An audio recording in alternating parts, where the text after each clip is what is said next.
பெண்களின் சமத்துவம் பாதுகாப்பை உறுதிப்படுத்தி அவர்களை வலுப்படுத்தும் நோக்கத்துடன் முன்னெடுக்கப்படுகின்ற இந்த விழிப்புணர்வு திட்டத்தின் 11வது நாள் என்றாகும். நியூஸ் ஃபர்ஸ்ட் சக்தி சிரச ஊடக வலையமைப்பு முன்னெடுக்கும் இந்த விழிப்புணர்வு நடவடிக்கைக்கு மாகாண சபைகள் மற்றும் உள்ளூராட்சி அமைச்சும் இலங்கை போலீசும் ஒத்துழைப்பை வழங்குகின்றன. மன்னார் பள்ளிமுனை புனித லூசியா தேவாலயத்துக்கு முன்பாக இன்று முற்பகல் இடம்பெற்ற விழிப்புணர்வு திட்டத்தில் மன்னார் போலீஸ் நிலையத்தின் சிறுவர் மற்றும் மகளிர் பிரிவு போலீஸ் அதிகாரிகள் உள்ளிட்ட பலர் கலந்து கொண்டிருந்தனர். மன்னார் மாவட்டத்தின் பல்வேறு பகுதிகளில் இருந்தும் வருகை தந்த பெருந்திரளான பெண்கள் மிகவும் ஆர்வத்துடன் இதில் பங்கேற்றனர். சமூகத்தில் பெண்கள் எதிர்நோக்கும் பிரச்சினைகள், அவற்றுக்கான தீர்வுகள், பெண்களின் பாதுகாப்பு மற்றும் சமத்துவத்தை உறுதிப்படுத்துவது தொடர்பில் இதன்போது ஆலோசனை வழங்கப்பட்டது. கருத்தரங்கில் கலந்து கொண்ட பெண்கள் தாம் எதிர்நோக்கும் பிரச்சினைகள், ஆலோசனைகள் மற்றும் பரிந்துரைகளை விசேட படிவத்தில் எழுதி பரிந்துரை பெட்டிக்குள் இட்டனர். நன்மை தரும் பெண்ணின் ஏற்றமே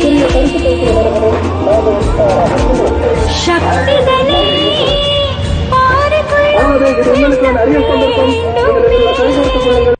இதன் பின்னர் மன்னார் நகரின் பல்வேறு பகுதிகளில் பெண்களை வலுவூட்டுவதற்கான பட்டிகள் அணிவிக்கப்பட்டதுடன் மகளிர் அரண் உருவாக்கப்பட்டு மகளிருக்கான சமத்துவம் மற்றும் பாதுகாப்பு வலியுறுத்தப்பட்டது.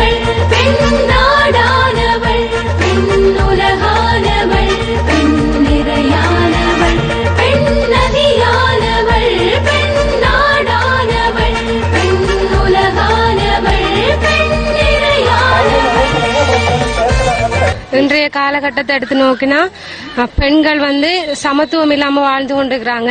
பல்வேறு வகையில வன்முறையை எதிர்நோக்கி கொண்டிருக்கிறாங்க. சிறு பிள்ளைகள் கூட ஆண்களால துஷ்பிரயோகம் பண்ணப்படுறத நம்ம இந்த காலகட்டத்தில் பத்திரிகை மூலம் அல்லது வானொலி மூலம் அறிஞ்சு கொண்டிருக்கிறோம். இப்படியான கட்டம் இனிமேல் தொடராத வண்ணம் இவங்க சக்தி டிவி இப்படி ஒரு நிகழ்ச்சி திட்டத்தை எடுத்துக்கிறத நினைச்சு நான் ஒரு பொம்பளை பிள்ளை என்ற ரீதியில பெருமைப்படுறேன். அதனைத் தொடர்ந்து மன்னார் நகரினை அண்மித்த பகுதிகளில் வீடுபடாக சென்ற நியூஸ் ஃபர்ஸ்ட் குழுவினரால் விழிப்புணர்வு கையேடுகள் விநியோகிக்கப்பட்டன. இதேவேளை அவிசாவளை பகுதியில் போலீஸ் உத்தியோகத்தர்கள் மற்றும் மகளிர் அமைப்புகளின் ஒத்துழைப்புடன் தெளிவூட்டல் நடவடிக்கை முன்னெடுக்கப்பட்டது. வரையறுக்கப்பட்ட கேபிட்டல் மகாராஜா நிறுவனத்தின் உயர் அதிகாரிகள் பலரும் இன்றைய நிகழ்வில் கலந்து கொண்டிருந்தனர். கேபிட்டல் மகாராஜா நிறுவனம் பெண்களுக்கான உரிமைகள் தொடர்பில் ஆரம்பத்திலிருந்து சிறப்பாக செயற்பட்டு வருகிறது. எமது பணிப்பாளர் சபையில் 35% பெண்கள் உள்ளனர். முதலில் சிறந்த நிறைவேற்ற அதிகாரியாகவும் பெண் அதிகாரி ஒருவரை தெரிவானார்.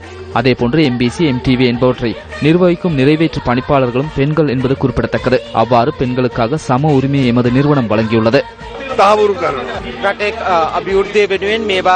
நாட்டின் நலன் கருதி இதுபோன்ற பல திட்டங்களை முன்னெடுத்தோம். இம்முறை பெண்களின் மேம்பாட்டுக்காக இதனை செய்கின்றோம். இந்த திட்டத்துடன் இணைந்து கொள்ளுமாறு நாட்டில் உள்ள அனைத்து பெண்களுக்கும் அழைப்பு விடுக்கின்றோம்.